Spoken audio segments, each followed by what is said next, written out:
En el corazón de la América Central, entre el Golfo de México y el Mar Caribe, se extiende una selva intrincada. Un universo hostil, exuberante y extremo. Hoy, los campesinos que viven aquí mantienen una lucha constante contra la selva para extraer algunos recursos de este infierno verde. Aún así, entre los siglos III y X, una de las civilizaciones más brillantes de la historia de la humanidad consiguió florecer aquí: los mayas. Ellos crearon una sociedad refinada y construyeron edificios impresionantes. Pero, ¿quiénes eran? ¿Cómo se organizaron para vivir y prosperar en esta jungla? ¿Quiénes fueron sus reyes y sus dioses? Y tras alcanzar esos logros, ¿por qué cayeron en desgracia tan repentinamente?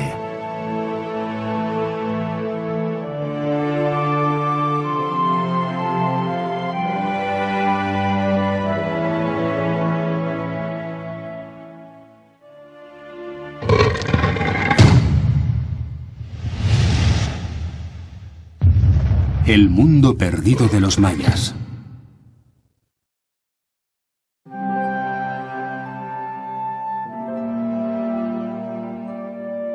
En el siglo VIII, en su apogeo, la civilización maya se extendía por un área que cubría toda la península del Yucatán, el estado de Chiapas, en México, Belice y Guatemala. Cuando los españoles llegaron en el siglo XVI, exploraron ampliamente la zona, pero no consiguieron averiguar nada acerca de los mayas. Los indígenas hablaban de ciudades en la selva, el hogar de sus dioses, pero nadie se tomó en serio aquellas historias.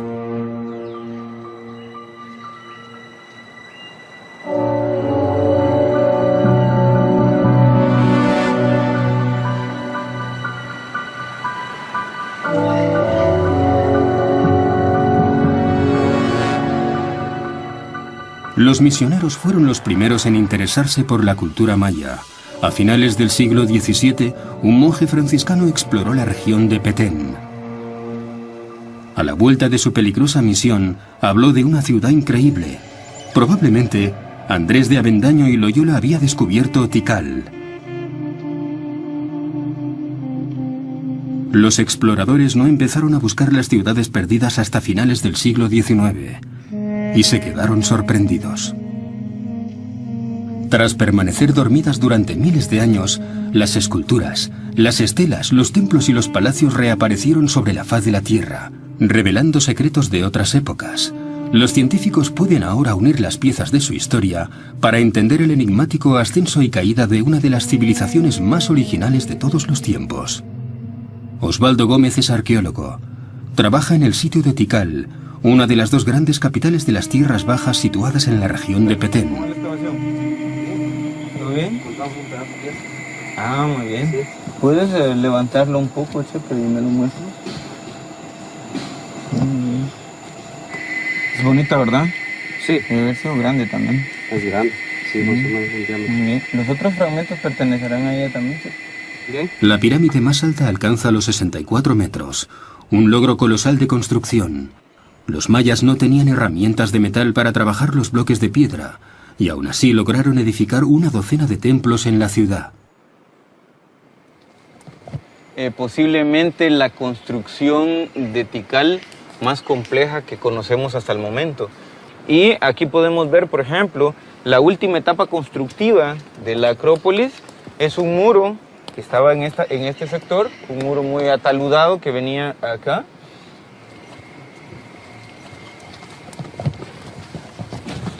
La Acrópolis del norte llegaba hasta esta pared. Hay un muro muy ataludado con este zócalo hundido, que forma esta pequeña cornisa acá. Esto es una construcción que podemos llamar típica del periodo clásico temprano de Tikal. En la gran pirámide de Tikal se conectan y se superponen tres templos sucesivos. Se debe a la ambición de todos los reyes, que querían superar a sus predecesores construyendo una pirámide más alta. En los años 50, al final de este túnel, los arqueólogos descubrieron una escalera secreta. Llevaba a una sala abovedada, una tumba real.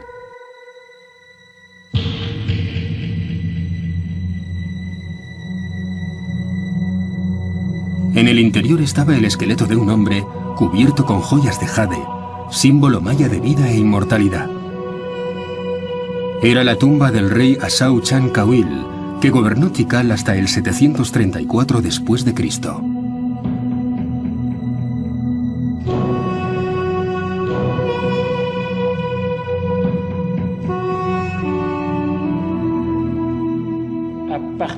A partir del año 300 de nuestra era, y probablemente un poco antes, se introdujo un nuevo sistema sociopolítico donde muchos de los jefes designados por las ciudades buscaban perpetuarse a través de sus descendientes, y son los que nosotros llamamos reyes o soberanos, que se designaban a sí mismos como señores sagrados o divinos, y los vemos implicados en diferentes actividades, como reyes guerreros, por ejemplo, subyugando a sus adversarios. También se muestran como figuras religiosas realizando toda una serie de ceremonias y rituales. El rey era un personaje que dirigía las ciudades en el plano temporal, a la vez que en el ámbito político y militar, y al menos durante el período clásico era el líder espiritual de su comunidad y de su territorio.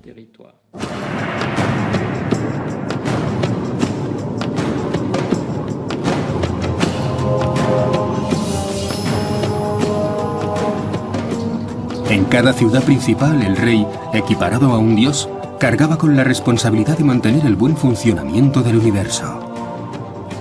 Las estelas, los bajorrelieves en los templos y las tapas de los sarcófagos nos permiten saber más sobre esas figuras que organizaron su propio culto.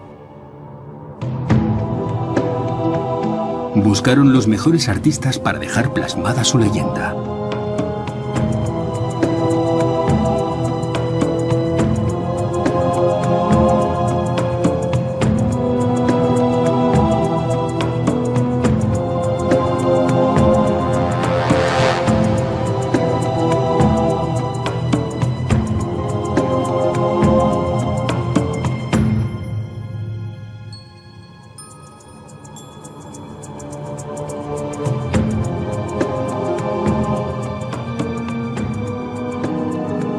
Con la intención de impresionar a sus súbditos y a sus rivales, cada rey intentaba vivir en el palacio más suntuoso y construía templos profusamente decorados para que su reinado fuera el más deslumbrante.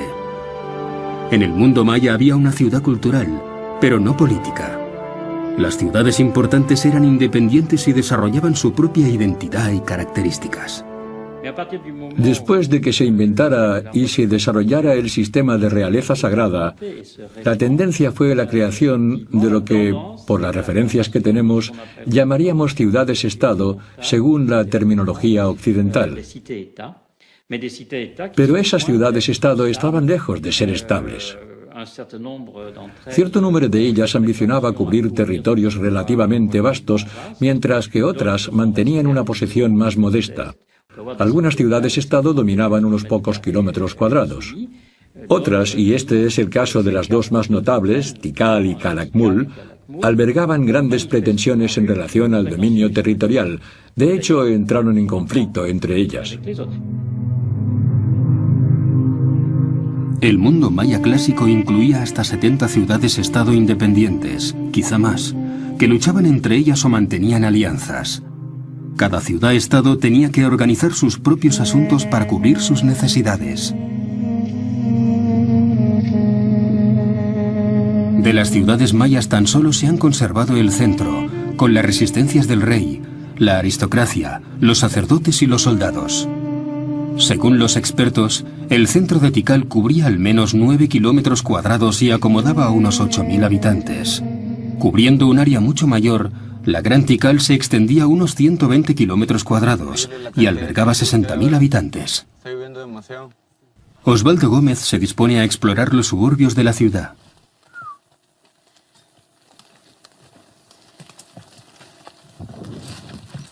Las zonas residenciales se extendían bastantes kilómetros hacia las afueras de las ciudades.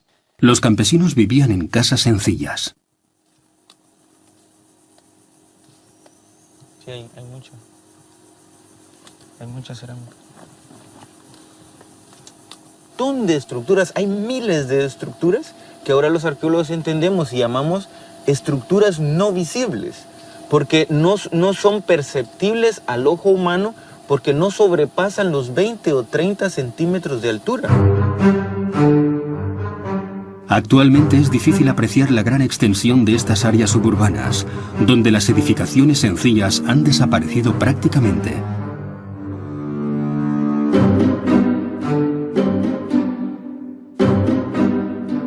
Una recreación nos permite descubrir estos habitáculos rudimentarios, reservados a los campesinos. Sus paredes de barro y techos de ramas proporcionaban a los obreros el mínimo cobijo. La agricultura era de vital importancia, considerando el número de bocas a alimentar. Las ciudades mayas presentan numerosas incógnitas a los expertos, especialmente en relación con el agua. Tikal no se construyó cerca de ningún río o corriente. El problema se acentúa debido a la naturaleza geológica del suelo. Está formado por capas de piedra caliza, y la roca es porosa y quebradiza.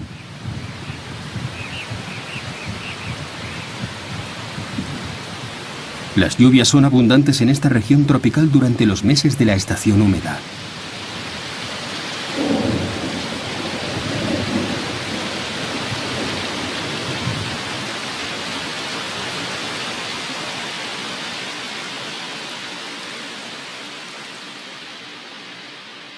Pero el agua de lluvia se absorbe inmediatamente.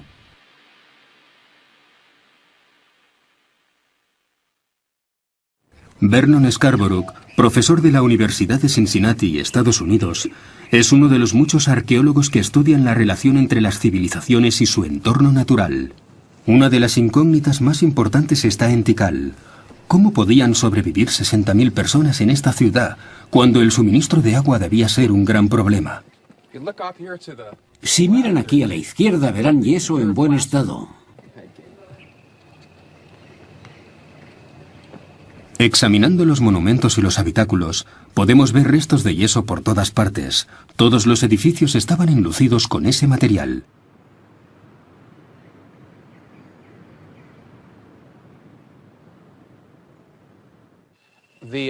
La cantidad de yeso utilizado en Tikal era considerable. Yo creo que todos los edificios que aún se pueden ver fueron cubiertos de yeso y luego pintados. Además, lo empleaban en todas las plazas, patios y tejados, y se empleaba una enorme cantidad de yeso para impermeabilizar las viviendas. Y esa impermeabilización permitía recoger el agua, y a la vez impedía que el agua se filtrase en el subsuelo. Hay que tener en cuenta que estamos en una región en que abunda la piedra calcárea, muy porosa y fracturada. Esas capas de yeso han sido eliminadas recientemente. Su grosor, de unos 7 centímetros, debió proporcionar un efectivo revestimiento impermeable. Su uso, además, hacía los edificios resistentes al agua y protegía a los habitantes de fugas de agua y filtraciones. La presencia de pigmentos rojos es notable también. Muchos muros y fachadas estaban pintados de ese color.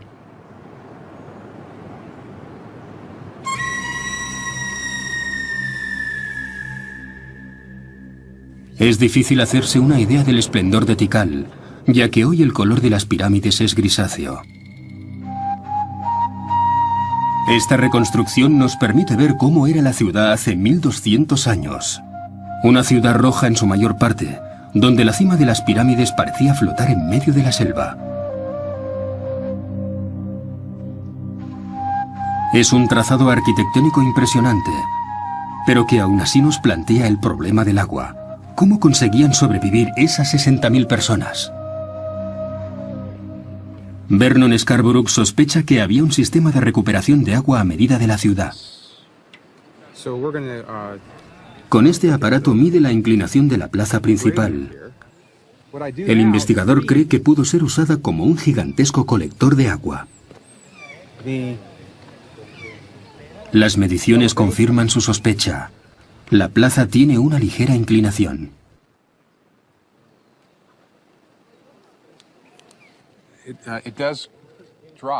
Va bajando y donde nosotros estamos hay casi 1 metro más de altura.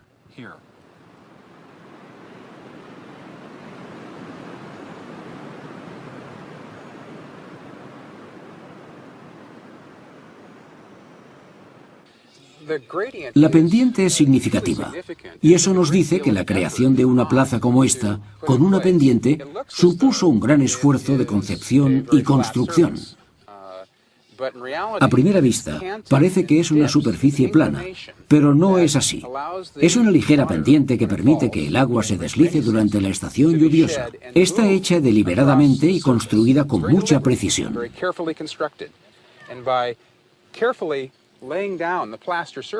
Y manteniendo a punto las superficies enyesadas, el agua puede correr 70 metros. Y como vemos aquí, ese agua puede ser almacenada en un gran depósito. Durante la época de lluvias, los monumentos y plazas actúan como canales que conducen el agua por gravedad hasta los depósitos.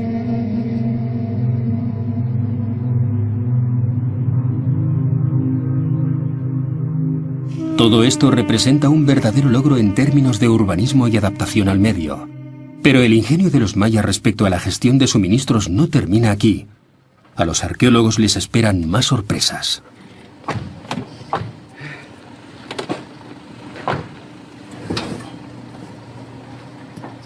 Yoshinori Yasuda es un arqueólogo japonés.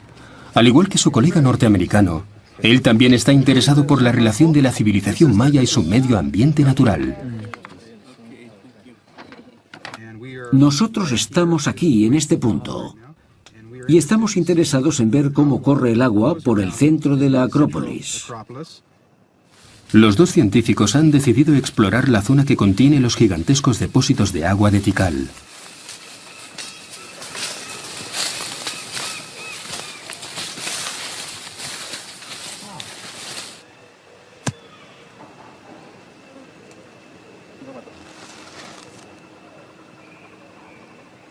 Un análisis del suelo de los lugares de almacenamiento proporciona más información sobre cómo se usaban. Profesor Yasuda, mire, seguramente esto es el fondo del depósito. Hay restos de yeso por todas partes.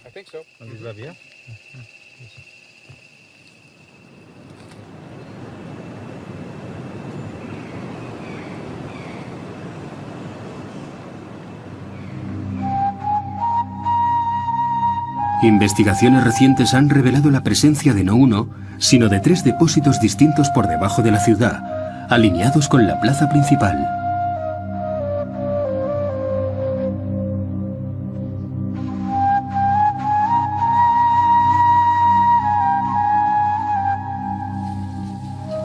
Los dos científicos se preguntan por qué los mayas construyeron tantos y prosiguen su búsqueda un poco más abajo.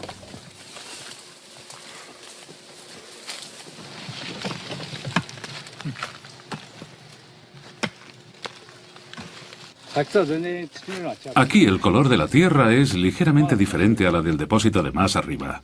¿A qué profundidad tenemos que cavar? Mire, son élitros de insectos. Son élitros, es cierto. Los insectos que viven en el bosque, en un medio natural, son totalmente diferentes a los que viven en las zonas habitadas o agrícolas. La presencia de restos, como los élitros, son pistas interesantes para averiguar qué tipo de actividades se practicaban en este lugar. Las muestras de tierra se envían a Japón para analizar la calidad del agua de cada depósito. Los resultados proporcionan información sobre los niveles de contaminación.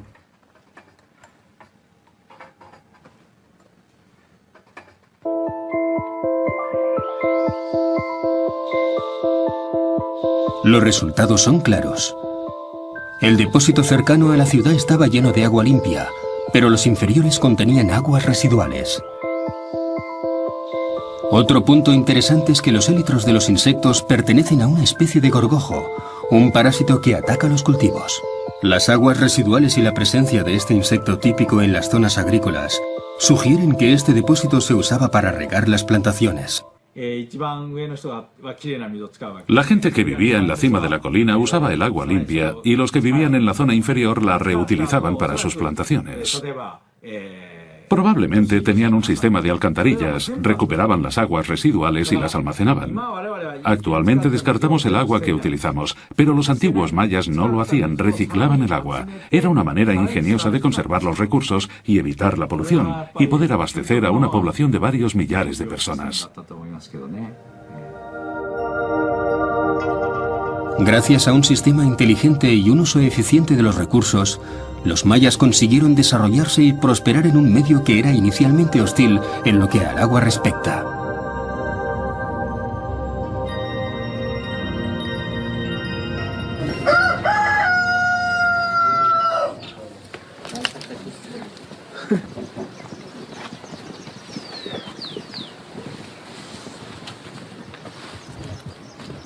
Actualmente, los descendientes de los antiguos mayas continúan cultivando de una manera similar a sus ancestros. Hacia el final de la estación seca, en abril, encienden fuegos para limpiar las zonas donde plantarán.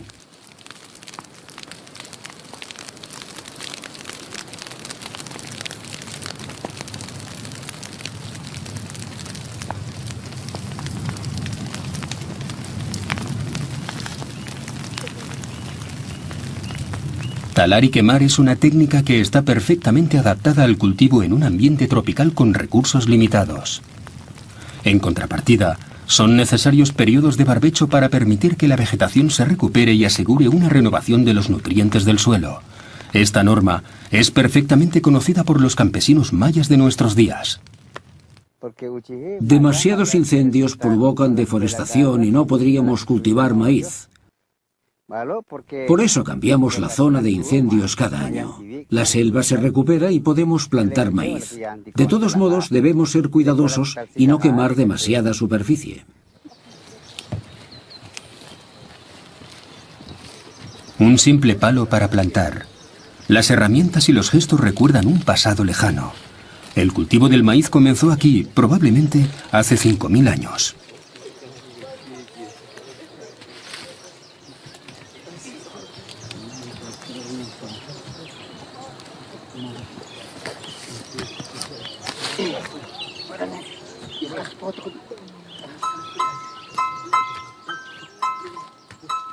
Originalmente, la planta solo producía unas pequeñas panuchas, que daban unos cuantos granos.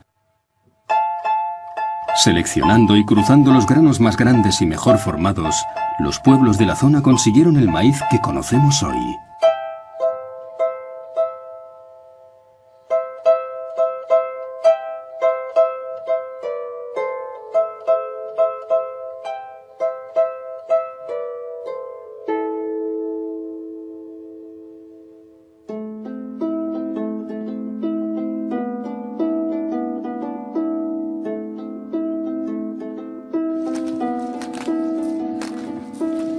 El maíz ha sido la dieta básica en estas regiones mesoamericanas durante miles de años. Las mazorcas se pueden consumir enteras porque durante algunas semanas se conservan tiernas.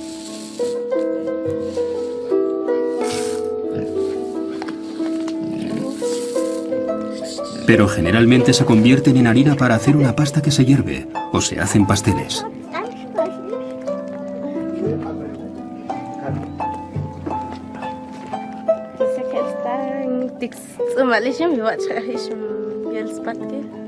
El maíz fue llevado a Europa por primera vez por los conquistadores, que lo llamaron trigo de Indias. Rápidamente se difundió por los 5 continentes y actualmente es el cereal más popular en el mundo. El maíz es sagrado para los mayas. Una leyenda cuenta que la diosa Asmukane molió unos granos 9 veces y mezcló la harina con agua para hacer una pasta. Los dioses la usaron entonces para crear al primer hombre.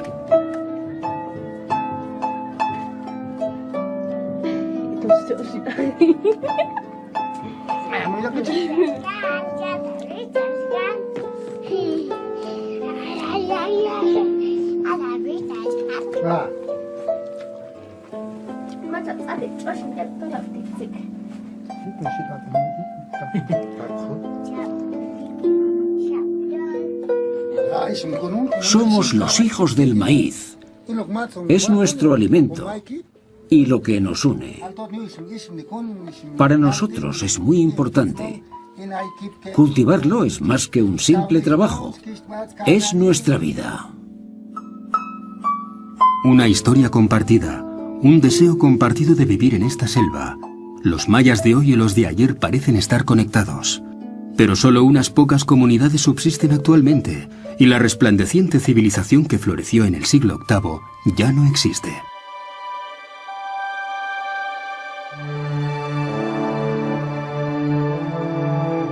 Yoshinori Yasuda intenta determinar las causas de este declive, convencido de que el entorno ha conservado alguna evidencia de lo que sucedió.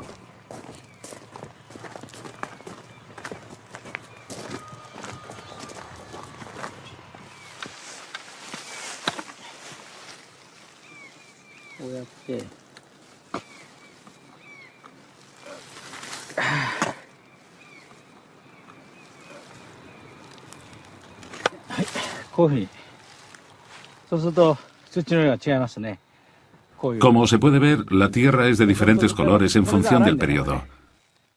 Son restos de lo que se encontraba en aquellos momentos en la atmósfera y cayeron a la tierra.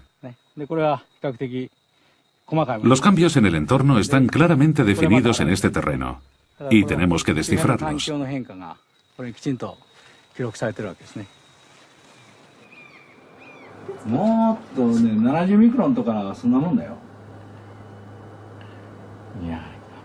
Las sospechas del profesor Yasuda se confirman.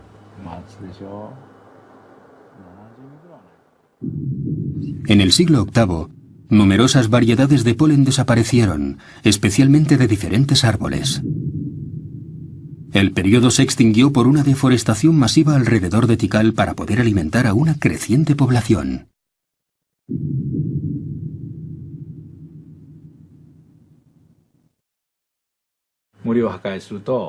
Con la destrucción del bosque, la fertilidad del suelo y la retención de agua se ven reducidas. En esta zona se han registrado abundantes lluvias durante el siglo VIII que erosionaron el suelo fértil. El terreno se deterioró y no había sustrato para nutrir las plantas.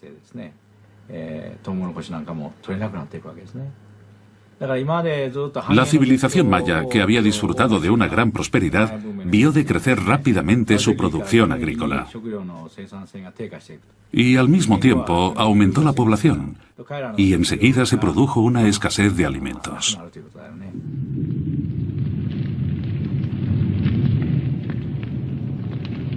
Los datos arqueológicos recogidos en el sitio confirman este difícil contexto.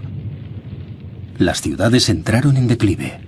La actividad arquitectónica se detuvo y no se erigieron más estelas. Otro fenómeno sorprendente fue que los habitantes comenzaron a abandonar las ciudades. El sistema era realmente muy activo, brillante y efectivo, pero era un sistema que, en ciertos casos, era significativamente frágil. Una fragilidad debida seguramente a razones ecológicas o a la sobreexplotación. Tenemos evidencias en algunos lugares de problemas ecológicos provocados por los cultivos. La erosión del suelo, por ejemplo. También hubo problemas entrópicos unidos a la inseguridad, las guerras y la competitividad. No hay duda de que algunos lugares desaparecieron porque se mataron unos a otros.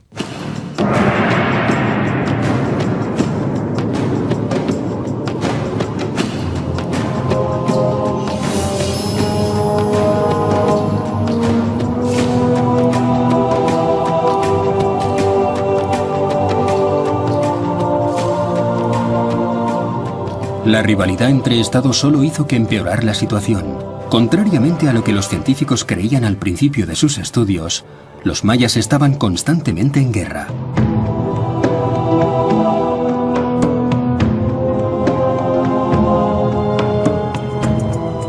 El sitio de Bonampak, descubierto en 1946 en el estado de Chiapas, ofrece pruebas irrefutables de esto.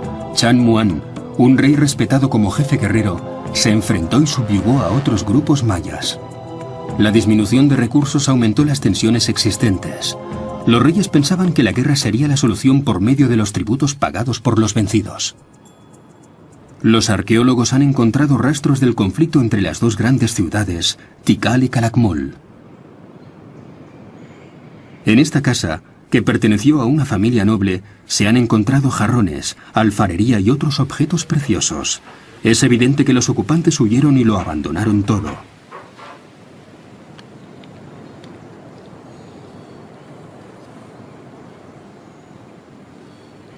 Esto es lo que parece raro en esta excavación, que los fragmentos de cerámica sean tan grandes, porque si la gente hubiese continuado viviendo en este edificio, es poco probable que estuvieran caminando sobre toda esta cantidad de cerámica.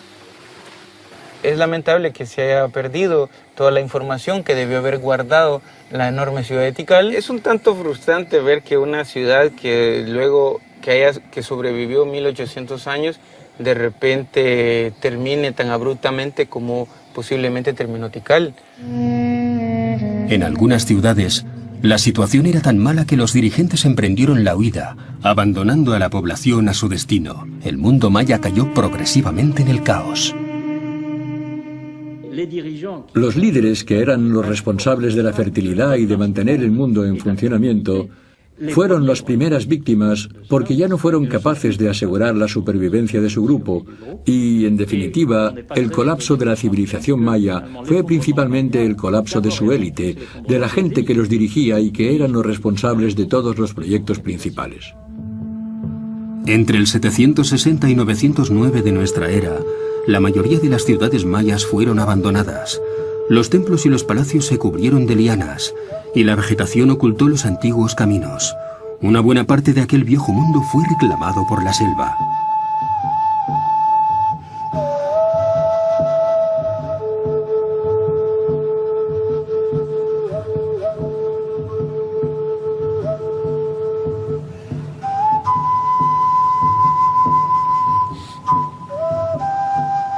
Aguateca, a 150 kilómetros de Tikal, ha conservado los restos de la violencia del conflicto. Hay una pirámide en plena construcción que no se terminó.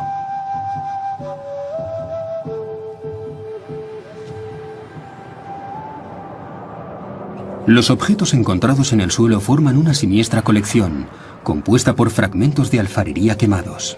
La ciudad fue atacada por sorpresa y con toda probabilidad incendiada.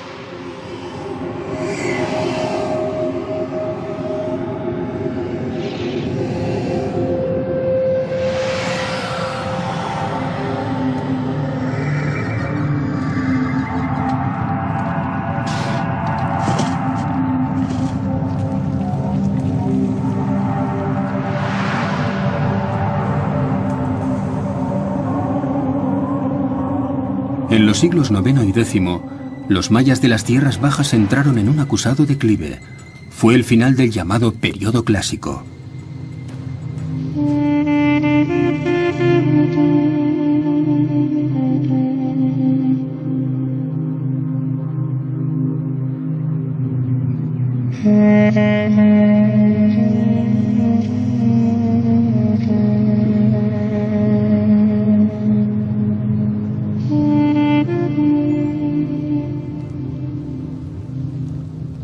Sin embargo, prosperaron las ciudades de la península del Yucatán, coincidiendo con la aparición de un nuevo mundo. Alrededor del año 1000 apareció una nueva civilización con influencias de los mayas y los toltecas. Los recién llegados, llamados Itzás en algunos textos mayas, establecieron su capital en la ciudad de Chichén, conocida actualmente con el nombre de Chichén Itzá.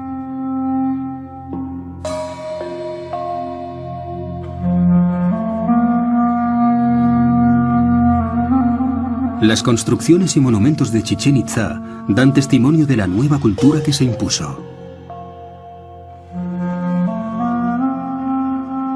Con 30 metros de altura, el castillo es el monumento más importante de Chichén Itzá. Tiene forma de pirámide con 9 niveles, típicamente maya, coronada por un templo rectangular. Dentro de la nueva sociedad que ocupó el lugar, se confirma la influencia de un número de grupos guerreros que anteriormente no se habían visto y se crearon nuevas prácticas religiosas en las que se realizaban sacrificios. Hay muchas representaciones de sacrificios. Tal vez hubo cambios en las creencias referentes a la muerte. Hay una serie de imágenes que describen nuevos personajes y en una posición predominante está la serpiente emplumada. Se impuso un nuevo culto religioso, el culto al dios Quetzalcóatl, la serpiente emplumada, que los mayas llamaban Kukulcán y que, según una antigua leyenda conocida por todos los pueblos de la región, volvería un día por mar después de un largo exilio. El castillo fue construido respetando ciertos elementos astronómicos y del calendario. Tiene 91 escalones en cada lado, sumando 364 en total. Si añadimos la plataforma superior, tenemos 365, el número de días del calendario solar. Durante los equinoccios de primavera y otoño, la sombra proyectada en la escalinata parece dar vida a la serpiente de la escalera de la cara norte.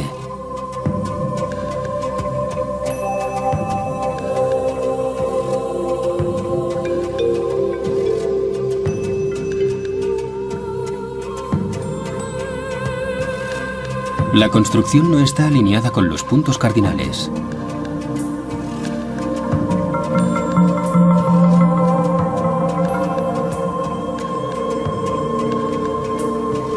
Si se hubiera respetado esa norma, no se produciría el fenómeno de la iluminación de la serpiente emplumada. La pirámide está girada a 17 grados. En el momento exacto del solsticio, la sombra de los escalones produce la aparición. Durante 1000 años, este monumento ha escenificado los ciclos temporales asociados a la divinidad.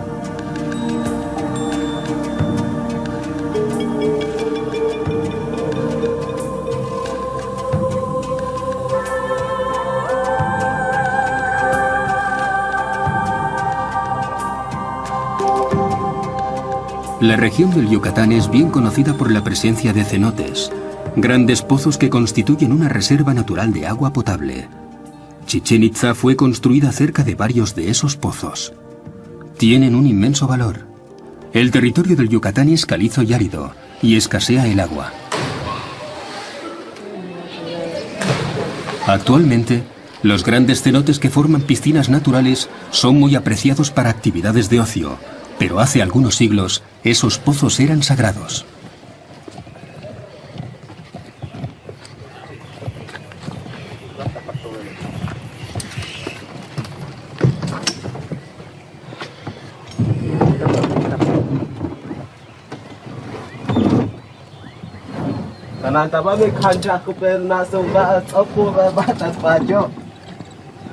Un grupo de arqueólogos, liderados por Carmen Rojas, se prepara para explorar un cenote situado en las proximidades de Chichén Itzá.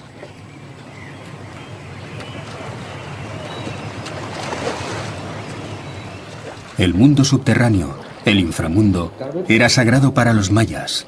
Era el hogar de los dioses, y las cuevas eran veneradas. Este cenote era un lugar de ceremonias.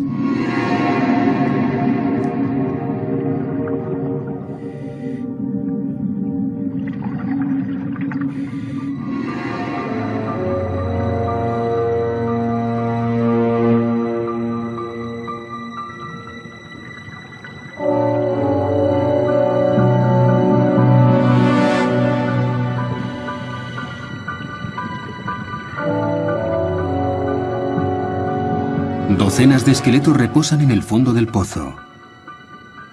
El equipo de submarinistas ha descubierto hasta ahora alrededor de un centenar. ¿Qué significa la presencia de esos huesos? Estos dientes, afilados con limas, prueban que el cráneo perteneció a un antiguo maya.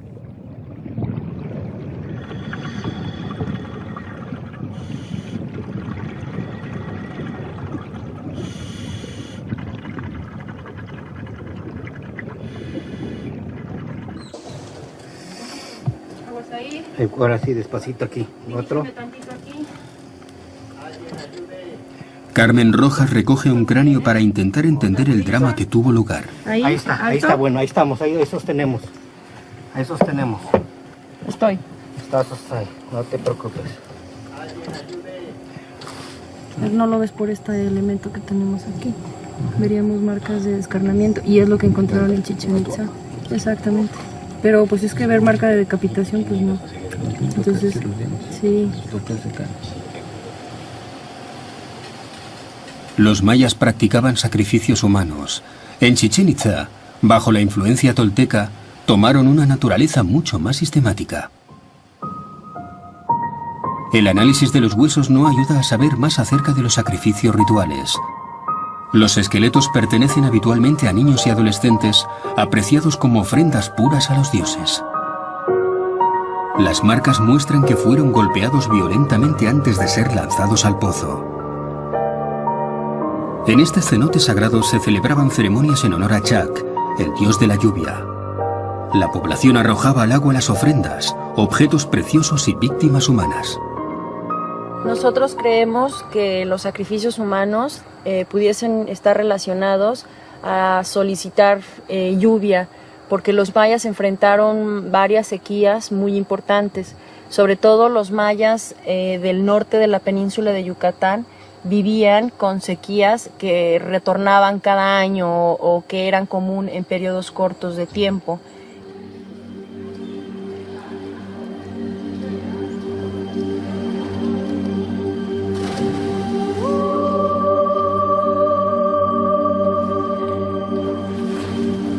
El obispo español Diego de Landa narra cómo los habitantes de Chichén Itzá arrojaban niños al cenote al despuntar el día.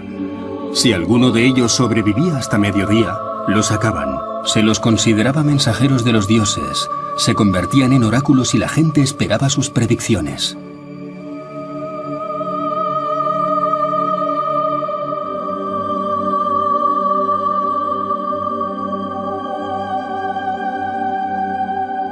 Chichén Itzá tiene otro monumento notable, construido en el siglo XI. Este edificio es un observatorio astronómico.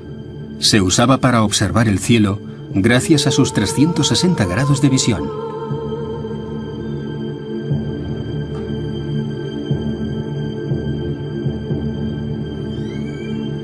Ed Van Hart, de la Universidad de Austin, Texas, arqueólogo especializado en cultura maya, está interesado en este monumento.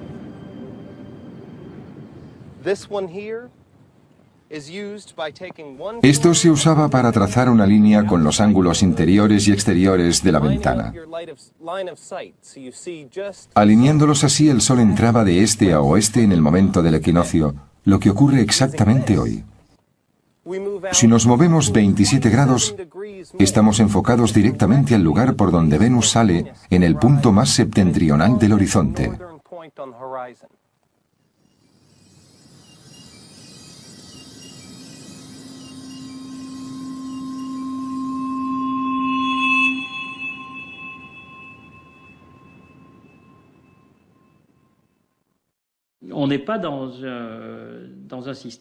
En sí mismo no es un simple sistema de observación del tipo puramente astronómico. En realidad, tiene más bien un aspecto astrológico, aunque se realizaran observaciones exactas y cálculos precisos.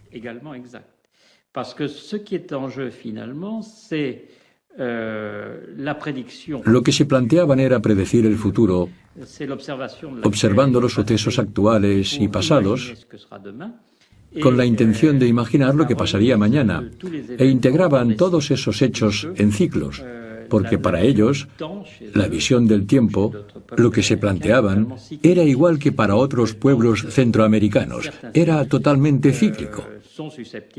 Creían que ciertos ciclos tendían a repetirse, que el tiempo se detendrá algún día, y por eso necesitaban tener una visión clara de todos los sucesos, particularmente por la noche, que les podía hablar de un posible futuro.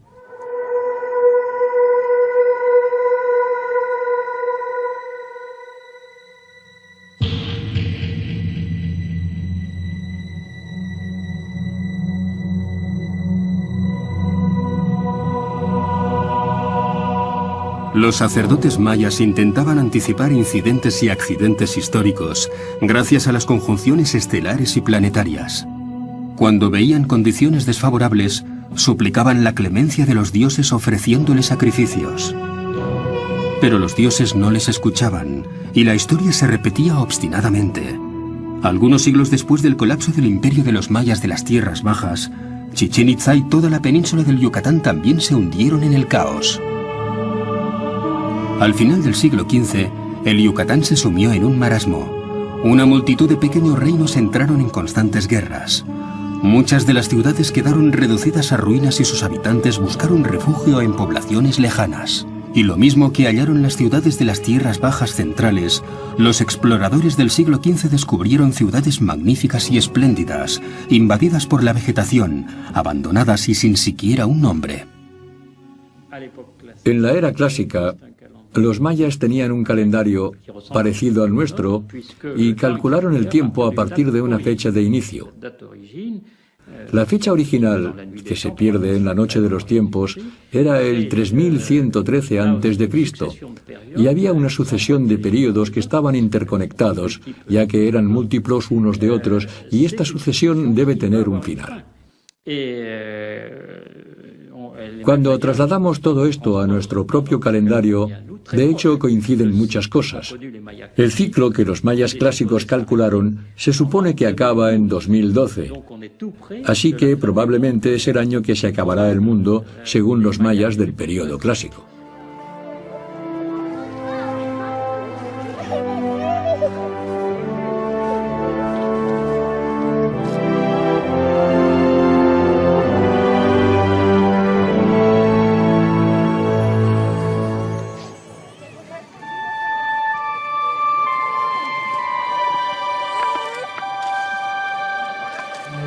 De momento, el mundo maya parece estar resurgiendo del olvido y revive. En México y Guatemala, algunas comunidades están reviviendo sus tradiciones y creencias ancestrales. Con la ayuda de sus antiguos dioses, se esfuerzan a su manera por redescubrir los elementos dispersos de su historia.